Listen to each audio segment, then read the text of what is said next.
welcome back to Talks with Dr. Sisay's YouTube channel. I'm Dr. Aziza Sisay, and I'm so pleased to see you all back. So today's video is going to be on bowel cancer screening.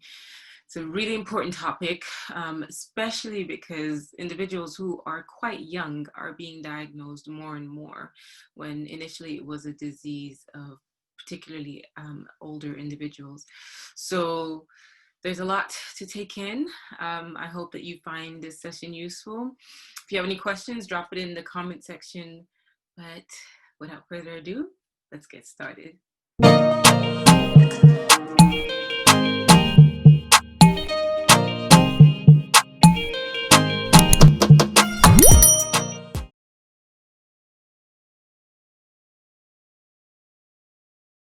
All right, so hopefully a lot of you have already joined on now. I really wanted to sort of do a poll to get this to be a little more interactive, so I'm not talking at you, and also to see where your thoughts are with regards to a couple of questions. So Zainab, if you wouldn't mind popping the poll up for the audience. So the first question is, eating a lot of fiber increases your risk for bowel cancer. Is that true or false? So yes or no? And the second question is, bowel cancer is common in people under the age of 50. Is that a yes or a no? So if you guys could pop your answers in, and then once we get to a different section, we'll discuss your answers. I'm really intrigued to see what you say. Okay, so just going back to basic terms, if you look at the screen, when we eat food, it goes from our mouth, down through the esophagus, into the stomach, and then through to the small intestine or small bowel, so that very twisted bit at the bottom. And then it goes into our large bowel or the large intestine, and that's where we want to focus on today. So our large bowel consists of the colon and the rectum, or the back passage. So with regards to colon, we're talking about this whole area, okay? And then with regards to the rectum, it's this bit, also known as back passage, and it's the bit that stores the stool before it's ready to come out later. Now, that's why it's called colorectal. So colo is colon, and rectal is your rectum. So, or it's called bowel cancer. And I will continue using bowel cancer, but they are interchangeable. They're the same thing. So bowel cancer is when abnormal cells in the large bowel or the back passage grow in an uncontrolled way. So it is the fourth most common cancer in the UK. It's actually the third most common in men and the second most common in women. Bowel cancer is the second most common cause of cancer death in the UK. So it makes up to 10% of the overall cancer deaths. And around 16,000 bowel cancer deaths in the UK every year. So that's about 45 deaths a day. Every single day, 45 people are dying of bowel cancer. Now, since the early 1970s, the death rates of bowel cancer have decreased. So things are improving, and they think it's because of screening. So we're screening and we're finding the cancers earlier, so people are living a bit longer. Now, bowel cancer is treatable and curable, especially if it's diagnosed early, right? So it's found that 90% of people who are found to have bowel cancer at the earliest stage can live 5 years or more. And unfortunately, compared to the 10% of people who are diagnosed with bowel cancer, only 10% will live 5 years or more. Unfortunately, saying that, over half of bowel cancer cases are diagnosed at a late stage in the UK. So 9 out of 10 people diagnosed with cancer are over the age of 50. However, bowel cancer can affect anyone of any age, and sadly, we are finding that younger people are getting more and more cases of bowel cancer, and the numbers are going down for the older people and the cases are going up for the younger people. So 2,500 new cases are diagnosed each year in people under the age of 50. Now, I can't talk about bowel cancer without mentioning Chadwick Boseman, our superhero, our favorite superhero and actor. He unfortunately is one of that statistic. He was diagnosed with bowel cancer at the age of 39, and he battled it for 4 years, and unfortunately, he lost the battle at the age of 43. Now, for my American audience, just to make you aware, it's been found, and this was recently posted shortly after Chadwick Boseman passed away, that African Americans are disproportionately at higher risk of developing bowel cancer. And in fact, you're 20% more likely to get bowel cancer if you're African American, and you have 40% chance of dying in comparison to the other ethnicities. Now, there are loads of research going into why this is the case. There's some suspicion that it's to do with poor access to healthcare. You know, if people don't have the financial capability, they don't have insurance, how can they get the screening done or the treatment? It could be because of socioeconomic status, so the job roles that they're doing, their living environments, the chemical exposures that they've been exposed to, lifestyle factors like their diet, whether or not they exercise, and oftentimes Black people are seen to be quite obese and overweight, and that increases the risk. Poor health awareness and understanding, and then poor screening attendance, as I say, that has to do again with the socioeconomic status and whether or not they have the access to it, and unfortunately systemic racism. All right, so I wanted to talk about bowel cancer and its risk factors. So these are the things that increases your risk of developing bowel cancer. Now, Zainab, can you please launch the poll results? I'm really intrigued to see what the audience said. So it looks like 25% of you are saying that eating a lot of fiber will increase your risk of cancer, and 75% are saying no. Perfect. And now with regards to bowel cancer being common under the age of 50, 31% of you said yes, and the rest of you said no. So that's actually quite good. Majority of you were right for both of the answers. So actually, eating a lot of fiber is good for you. One of the risk factors of having bowel cancer is if you're not having enough fiber. And in fact, you have 30% more chance of suffering or getting bowel cancer if you don't have enough fiber in your diet. So you need to try and have more whole grains in your diet, so porridge, oats, the brown foods, your brown rice, brown bread, all of those things, because they help to reduce the risk. Also, if you have a lot of red meat, so these are things like pork, lamb, beef, and also processed meat, so things like sausages, ham, canned meat, all those things are known to increase the risk of bowel cancer. Obesity also increases the risk of bowel cancer. Increasing age, as we said, 9 out of 10 people who are diagnosed with bowel cancer are found to be over 50 years old. Smoking and alcohol increase the risk, and they increase it by about 6 to 7%. And then there is family history. So if you have a family history of bowel cancer, particularly under the age of 45, and if they're a close relative. So these are people like your parents, your siblings, or your children. That increases your risk of getting bowel cancer yourself. Now, you can also inherit faulty genes, or you can get faulty genes from your parents. And there are different conditions, one of which is the FAP that I put on the screen. It increases your chance of getting bowel cancer by 45%. So 1% of the overall people who suffer with bowel cancer have this condition. And then inactivity. So exercise helps to get your bowel moving. And if you aren't doing as much exercise, then your bowel won't be moving as much. And whatever chemicals that are in the foods, which then can trigger getting bowel cancer, would stay there for longer. So you need to be active. Other risk factors include different medical conditions. So conditions like Crohn's disease, ulcerative colitis, diabetes, gallstones.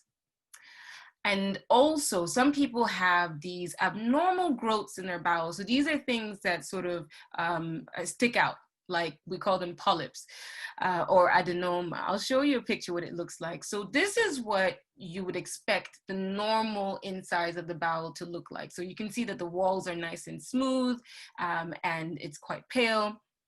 However, if you have polyps, this is what it looks like. So you can see that there are loads of little sort of bulges that look like they're attaching to the bowels. Those are known as polyps. And usually they're quite harmless. They don't cause any problems. However, they have the tendency of becoming cancerous. So that's how they increase the risk of getting bowel cancer. Now, if you've had previous bowel cancer, that again increases your risk. Infections like Helicobacter pylori, so that's a bacteria that usually resides in your gut, and that can increase the risk. And then there's some evidence, though it's quite unlikely, that continuous exposure to radiation can increase your risk of bowel cancer. So if you're having a lot of x-rays, the radiation that you're exposed to can cause a cancer. Or if you've had a previous cancer and you've had radiotherapy, again, that increases your risk. But I'm saying all of this to emphasize the fact that actually 54% of bowel cancer cases in the UK are preventable. So, you know, there are things that you can do to stop it from happening with regards to your diet, exercise, smoking, alcohol intake. All of those can help to prevent cancer, bowel cancer. Okay, let's talk about common symptoms of bowel cancer. One of them is if you notice a change in your bowel habits. So this is if you start to notice that your stools are getting much, much looser and there's a lot of mucus and it's just different to how it normally is. And also if you notice blood in your stools or if you start bleeding from your back passage for no reason, like you haven't gotten any tears, you didn't get hurt or anything, and there's blood coming out. If you feel like there's a lump in your back passage, or if you can actually physically feel that there's a lump there on your back passage or in your abdomen, particularly on the right side, that's usually an indication that something might be going on. If you feel like you still need to open your bowels, you still need to strain to open your bowels, even after you've just been, so it kind of feels like there's something still stuck in there, that again is a sign. And then there's unintentional weight loss, abdominal pain, cramping, excessive bloating, constipation or nausea, tiredness, and shortness of breath. Now, these obviously can happen with other conditions. I haven't made them in bold because the ones at the top are the ones that you should really look out for, right? If you notice any of those things and they persist for about 4 to 6 weeks, please go and see your GP so that you can be examined. And if they feel that it's warranted, they would definitely refer you for some further testing because, again, these symptoms can happen with other conditions, but they can happen with cancer. So at least we can rule it out. All right, so bowel cancer screening. Now, with regards to bowel cancer, what we do with the screening is we aim to check for bowel cancer, for abnormalities that could lead to bowel cancer. Now, bowel cancer screening reduces the risk of dying from bowel cancer at least by 25% in the UK. Depending on which country, screening can be done between the ages of 50 and 74. And there are several different available tests. So they include your fecal immunochemical test, which is also known as FIT. Now in the UK, you'll get this through the post if you're registered with your GP and if you're between the ages of 50 to 74, depending on which part of the UK. So the kit looks like this. You can see that there's like a little tub and then there's instructions and information of what you need to do. And I thought it'd be worth just, giving you a brief overview of what it would entail. So you need to label the tube, first of all, and then you open it up and then you can see that the tube, the cover, the lid has a stick attached to it. So you do your poo sample and then you dip the stick into the poo sample 2 or 3 times and you want to make sure that it's covering the tip quite significantly so that we get enough of a sample, and then you twist it back into the pot, shake it, and we send it off to the lab and hopefully you get the results within 2 weeks. Now, another screening available for bowel cancer is fecal occult blood tests. So This is also to check to see if there's any blood in the stool. So both the FIT test and the fecal occult blood test checks to see if there's any blood in the stool. Now, this is what the kit looks like that gets, again, sent through the post. And you can see here that there are 3 different tabs that you can open up. So each tab has 2 boxes, and then you are also given a couple of sticks as well. So how this one works is that you do your poo sample, and then you use the stick to collect the sample, and then you smear it onto the 2 boxes. So you smear one of them onto the first box, and then again you take a bit of the sample of the stool from another side, because you want to make sure that you're covering different aspects of the stool, and then you smear it again onto the card. Now, you have to do this 3 times within a 10-day period. So I said that there are 3 tabs, so you do it at 3 different occasions. And some people find this to be a bit difficult, so that's why sometimes they don't follow through. And then you have bowel scope screening. So this is flexible sigmoidoscopy or colonoscopy. I know it sounds like a mouthful, but basically all it means is you get a tube that has a camera and a light at the end that they put into your back passage so that we're able to visualize the colon, so your bowels, to see if there are any abnormalities there, like I spoke about, polyps and all of that. And this is how the procedure is done. So they pop into your back passage, and then there's a screen, and you can actually see what it looks like within your bowels as it's being done. And it's done whilst you're awake. So the last one that's available is CT colonoscopy. So this is similar in that they're able to have a look inside your bowel, but they do it through a CT scanner. So that's what a CT scanner looks like. And we get different imaging. It's not as sensitive as getting a proper colonoscopy, but it's another option. So I don't want to spend too long on this, but I wanted to give you an overview of what the bowel cancer screening is in the UK, as I'm UK based. So different parts of the UK work a little bit differently, but it's quite similar. So England, Wales, and Northern Ireland will invite people between the ages of 60 to 74. Scotland invites people a little bit younger at the age of 50. England, Scotland, and Wales use the FIT test that I was just telling you about, whereas Northern Ireland uses the older one, which is the fecal occult blood test, which is the one that you smear and you have to do over 10 days. They are updating things, and they're trying to roll out the FIT test as well at some point soon. So these tests are done every 2 years. So you will get the kit sent through every 2 years if it was normal.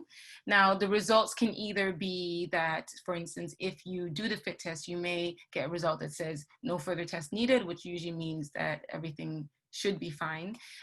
Or you may get a letter saying that you need some further tests. So whether it's a repeat of it or a colonoscopy, so the camera to have a look inside your bowel. And then if it's the fecal occult blood test in Northern Ireland, the results could be either it's normal or it's abnormal, which means that you need to go in for further tests, or the results are unclear, which means that you need to repeat it. So you'll get sent through another kit through the post. Now, just to state that in England and Scotland, people over the ages of 75 can request to have their screening done. Now, in England, bowel scope screening is gradually being introduced for both men and women over the age of 55. So there are only certain areas that are doing it in addition to the FIT test. And then you can also request for private screening to be done, but obviously you have to pay for that if you're outside of the age range. I want you to remember what I said the last time. If everything comes back normal and you find that you're having symptoms that I mentioned, please go see your GP, because again, it doesn't guarantee that just because the results are negative that you definitely don't have cancer. It's just something to please bear in mind, okay? Okay, I'm just going to touch on this really briefly because I want to make you aware that bowel cancer screening is different for people who are in the high-risk group. So these are people who have the genetic conditions that I told you about that increases their risk, or if they have a strong family history of bowel cancer and the other medical conditions. So they usually will get their screening done at younger ages, and they'll get it done between 1 to 5 years. If you want me to elaborate more about this table, let me know in the question and answer section. We can discuss.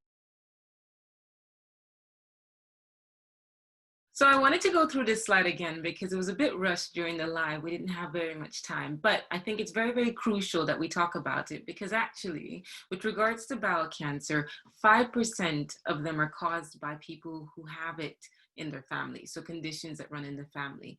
So when we talk about high-risk groups, we mean individuals who have the inherited bowel conditions like FAP or Lynch syndrome, strong family history. So if they have members of their family who have had bowel cancer, particularly on one side of the family, or if they've had family members who've had bowel cancer at a very young age, people who have inflammatory bowel disease like Crohn's, ulcerative colitis, they've had polyps, previous cancers. Those are ones who are in the high-risk groups. So they would get screened more frequently and much earlier than the routine bowel cancer screening programs.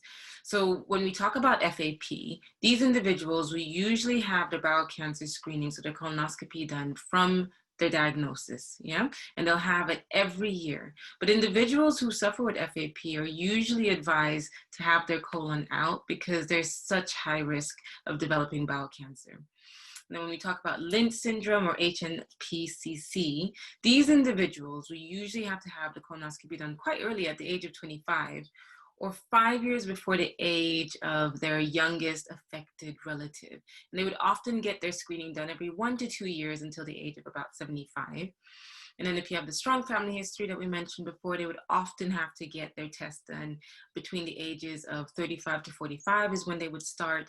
And then if there are no polyps or there aren't any abnormalities found, then they're okay. They wouldn't need to get a colonoscopy done until they're 55.